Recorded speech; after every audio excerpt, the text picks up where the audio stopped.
Men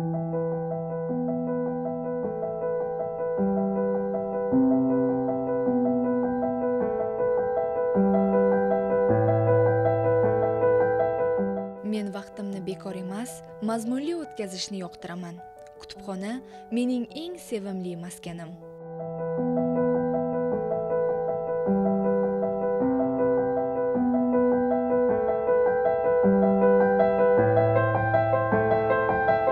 Bu yerda men xotirjam bo'laman, yangi bilimlar olaman. Har bir kitob hayot saboqlarining kaliti.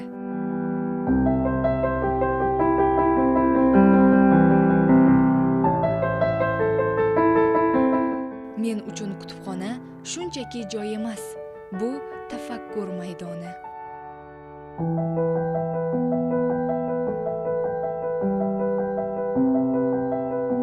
Har bir o'qilgan sahifa yangi fikr, yangi tajriba.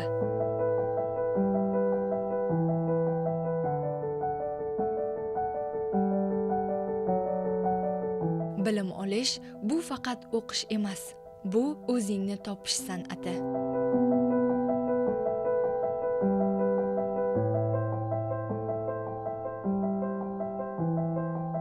Haqiqiy go'zallik insonning bilimida mujassam bo'ladi.